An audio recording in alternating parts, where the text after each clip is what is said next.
warahmatullahi wabarakatuh. Kami dari kelompok 10 ingin mempresentasikan dan menjelaskan novel sejarah yang berjudul Burung-Burung Manyar karya Yusuf Bilyata Mangunwijaya. Sebelumnya, kami ingin memperkenalkan diri terlebih dahulu.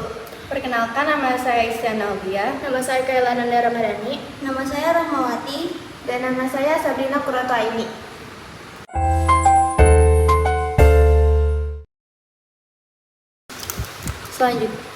Selanjutnya di sini saya akan menjelaskan tentang sinopsis dari novel sejarah yaitu Burung-Burung Manyar. Cerita tentang kisah Sartadewa yang biasa dikenal Teto, seorang anak dari Kapten Brajabasuki dan Merica. Perjalanan hidup Teto penuh dengan lika-liku, sejarah yang mendalam, serta peristiwa penting yang mengiringi hidupnya kala itu. Teto ialah seorang anak tunggal dari keluarga yang terbiasa dalam kehidupan yang berkecukupan. Bukan hanya itu, Teto memiliki teman kecil yang bernama Atik yang berdarah Indonesia dan lahir dalam keluarga berjiwa nasionalisme. Teto dan Atik adalah anak yang memiliki sebuah rintangan yang besar terhadap cinta dan kasih yang mereka telah jalankan sejak kecil karena perbedaan ideologi yang telah ditanamkan oleh kedua orang tua mereka. Bukan hanya sebuah cinta yang terhalang karena ideologi, tetapi novel ini menceritakan betapa dalamnya sejarah dan politik pada masa penjajahan kolonialisme. Teto yang hidupnya lahir dari keluarga yang berkebangsaan Indonesia Belanda, yang akhirnya ia berada pada di pihak kolonialisme. Teto merupakan anak yang terpandang karena ayahnya yang menjadi kapten letnan kepala garnison 2 sebagai tentara Belanda yang masuk dalam organisasi KNIL. Sedangkan Atik adalah anak yang lahir berkebangsaan nasionalisme dan menjadi seorang putri bangsawan berdarah Indonesia, keturunan Betawi asli. Atik merupakan anak dari orang tua bernama Ananta, ayah dari Atik yang bekerja di Cagar Alam Ujung Kulon atau biasa yang disebut dengan Kebun Raya Bogor, dan ibunya seorang bangsawan yang hidupnya masih berhubungan dekat dengan kerabat Mangunegara. Atik memiliki asli darah bangsawan karena ibunya yang lahir dari keluarga yang anggotanya berdarah kebangsawan. Bukan hanya itu, novel ini menceritakan betapa dalamnya perbedaan-perbedaan yang terjadi kala itu dan pemberontakan di mana-mana yang menjadikan penjajahan terus berlanjut. Novel ini mengisahkan betapa tegangnya konflik batin yang terjadi karena adanya perbedaan status, ideologi, dan politik yang dialami Teto dan Atik. Selanjutnya ada orientasi dari novel sejarah Burung-Burung Manyar. Teto adalah anak seorang bangsawan Jawa yang memiliki darah keturunan Belanda. Sementara Atik putri dari seorang nasionalis. Kedua tumbuh bersama dari sejak kecil. Tetapi mereka berasal dari dua latar belakang yang berbeda. Latar cerita pada masa penjajahan Belanda kemudian berlanjut pada masa perjuangan kemerdekaan Indonesia. Perkenalan ini menggambarkan masa kecil mereka yang dipenuhi dengan cinta masa muda, harapan, dan ideologi yang berbeda.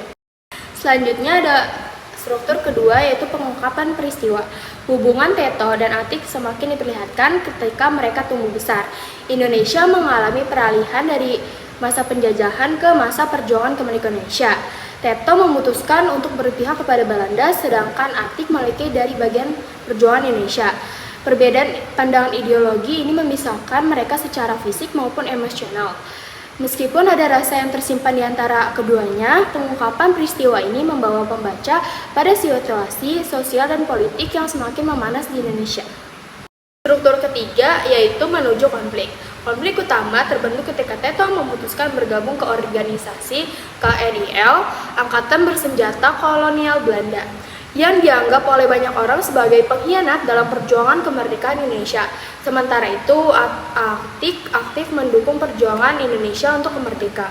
Keputusan Teto ini menciptakan jarak emosional yang makin besar di antara mereka, meskipun mereka masih memiliki perasaan satu sama lain. Selanjutnya ada struktur keempat, yaitu komplikasi, di mana situasi semakin rumit ketika konflik batin Teto semakin dalam. Ia merasa terjebak di antara loyalitasnya kepada Belanda dan rasa cintanya ia masih miliki untuk Atik serta kecintanya pada tanah air Indonesia. Sementara itu, Atik tetap teguh pada posisinya mendukung Indonesia dan memandang keputusan Teto sebagai sebuah pengkhianatan. Kondisi sosial politik di Indonesia semakin bergejolak dan Teto semakin tersudut di antara tugas sebagai bagian KINGL, dan perasaannya sebagai seorang yang lahir di Indonesia. Yang kelima itu ada resolusi dari novel Sejarah Burung-Burung Manyar. Setelah kemerdekaan Indonesia, KINGL dibubarkan dan Teto harus menghadapi kenyataan bahwa ia tidak lagi memiliki tempat di Indonesia maupun di Belanda. Atik yang aktif dalam perjuangan kemerdekaan melanjutkan hidupnya sebagai seorang nasionalisme yang sukses. Teto dan Atik bertemu kembali setelah sekian lama dan mereka berusaha untuk memperbaiki hubungan mereka yang rusak akibat perbedaan ideologi selama perjuangan kemerdekaan. Kemudian yang terakhir itu ada Koda. Meskipun cinta mereka tidak dapat sepenuhnya terwujud karena perbedaan ideologi dan peristiwa sejarah, Teto dan Atik akhirnya berdamai dengan masa lalu mereka. Novel ini berakhir dengan kesadaran bahwa meskipun sejarah telah memisahkan mereka, ada ikatan emosional dan cinta yang tetap ada, namun tidak bisa diwujudkan dalam kehidupan nyata. Selanjutnya, saya akan menjelaskan tentang nilai-nilai kehidupan dari novel Sejarah Burung-Burung Manyar. Yang pertama ada nilai budaya. Dulu aku pernah memanjat pohon buah yang tinggi itu. Kami biasa memanjat pohon yang tinggi beberapa meter dengan riang, tertawa dan bersendagura di kebun belakang rumah. Kutipan ini menggambarkan kebiasaan masyarakat Jawa dalam novel, di mana permainan tradisional anak-anak seperti memanjat pohon adalah bagian dari budaya mereka. Yang kedua, ada nilai sosial. Kita bangsa Indonesia harus belajar hidup bersatu, padu dan saling menghormati walaupun kita berbeda-beda. Ini tanah kita. Kutipan ini menggambarkan pentingnya persatuan dalam kehidupan sosial masyarakat Indonesia, terutama dalam konteks keberagaman yang ada. Yang ketiga, ada nilai agama. Biarlah Allah yang menentukan jalan hidupku. Aku hanya bisa berusaha dan berdoa agar semua ini menjadi yang terbaik bagi kita.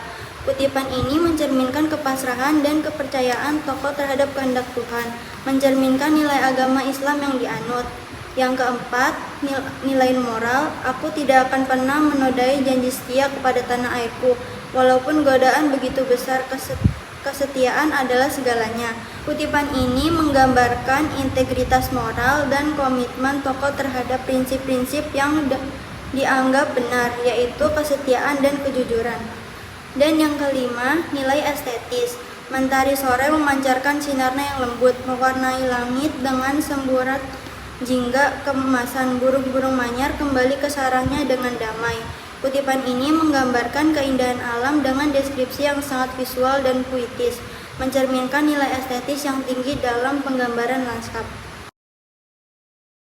Selanjutnya yang terakhir, saya akan membahas tentang ciri kebahasaan yang terdapat dalam novel sejarah Burung-Burung Manyar. Yang pertama, menggunakan banyak kalimat bermakna lampau. Contohnya terdapat dalam kalimat, pernah dalam satu gejolak sentimental, aku bersusah payah membuat cincin kenari untuk kuhadiahkan kepada Dora, seorang gadis Ambon yang manis 1001 malam dari Holland's Ambon School.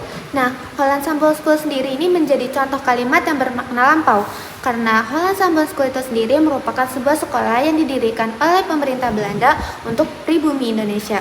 Selanjutnya yang kedua, gunakan kata yang menyatakan urutan waktu atau konjungsi temporal. Contohnya terdapat pada kalimat, nah, dengar anak kolong. Nah, dulu aku inilah salah satu modelnya. Nah, dulu itu sendiri merupakan kata yang menunjukkan urutan waktu. Yang ketiga merupakan kata kerja material. Kata kerja material itu sendiri merupakan kata kerja yang menggambarkan suatu tindakan. Nah, contohnya terdapat dalam teks ini.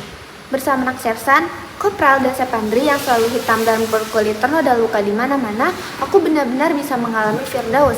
Berenang di selokan tangsi, telanjang bulat dong. Rasakan pakai celana beledu dan topi matrus yang airnya lezat berwarna coklat, Van Hausen kakao, segar dan nyaman menghanyutkan. Pakaian diikat di atas kepala, melalui kampung Bogaman, terus ke Pecinan, dan muncul di jembatan di muka pasar besar. Mana singa totok bisa, lalu cepat berpakaian, tentunya serba setengah basah, dan sifat kuping mengejar. Lalu hati-hati membonceng di belakang motor tai, jadi mobil tangki kota Praja yang dimana-mana menyedot dari tangki-tangki seperti kaca umum. Nah, dalam teks ini sendiri terdapat 3 kata kerja material. Yang pertama itu berenang, yang kedua berpakaian, dan yang ketiga membonceng. Yang keempat menunjukkan kata kerja yang menunjukkan kalimat langsung. Contohnya terdapat dalam kalimat ini. Menurut ayah, kacar-kacar itu berseru. Lontong sedikit, kambing digulai. Lontong sedikit, kambing digulai. Kata kerja menunjukkan kalimat tak langsung ditunjukkan oleh kata menurut ayah. Yang kelima, menggunakan kata kerja mental. Kata kerja mental itu sendiri merupakan kata kerja yang menggambarkan sesuatu yang dirasakan atau dipikirkan oleh tokoh. Contohnya terdapat pada teks ini. Pada saat itu, aku tertumbuhi simpati yang sangat dalam kepada perwira ini. Sebab ia jelas pernah dan rupa-rupanya terus-menerus mencintai ibuku. Tiba-tiba basah mataku dan bagaimana aku berusaha, aku tidak bisa menahan tangisku. Mari Chiang Malang, yang ternoda dan ikhlas menjadi binatang piaraan musuh-musuh dari suami yang ia cintai. Mengapa hidup tidak bisa sederhana? Mengapa selalu segala yang indah berdampingan dengan yang kotor dan berbau? Jika benar cinta dan kemesraan pria wanita itu mulai dan bersumber kebahagiaan, mengapa Tuhan ciptakan tubuh kita sedemikian sehingga organ cinta didekatkan berdampingan, bahkan bersatu dengan lubang pembuangan kotoran? Sungguh, jika aku miripkan nasib Mami, gelaplah hatiku sampai aku tidak percaya bahwa Tuhan itu ada. Jangan lagi Tuhan yang disebut maha baik dan maha pengasih. Yang keenam, menggunakan banyak dialog. Dialog sendiri ditunjukkan oleh tanda petik ganda. Contohnya terdapat dalam dialog ini. Tapi bagaimana sih Dora? Dia sudah terima itu cincin. Udah, tapi kan betul yang aku bilang dulu. Semua cewek itu anak wewe. Dia gembira menerima hadiah. Bah, terlalu amat kelewat gembira. Betul. Sampai ia tunjukkan suratmu pada semua cewek dan cowok sambil menertawakan kau. Sudahlah, semua cewek itu brengsek. Terakhir yaitu yang ketujuh, menggunakan kata-kata sifat atau descriptive language. Contohnya terdapat dalam teks ini. Setiap kami pulang dari kol istana, bertambahlah keyakinanku bahwa tidak ada dunia lebih firdaus daripada dunia Nakolang Tangsi Magelang. Tangsi dengan pohon-pohon yang kenari yang besar dan rindang, dan setiap musim merontokkan ulat-ulat yang membuat noni-noni menjerit.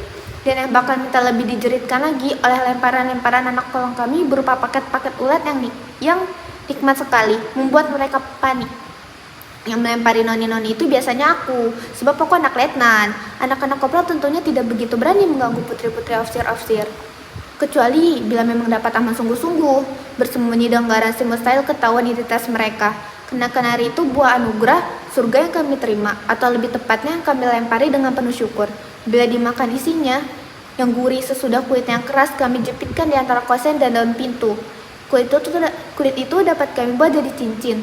Dan berlomba-lomba itu kami poles halus dengan minyaknya, sehingga mengkilat di jari-jari. Yang paling sulit hanyalah menggergaji dan menghaluskan sisa dinding cabang 3 sektor biji buah kenari itu, sehingga belong-belong jadi cincin.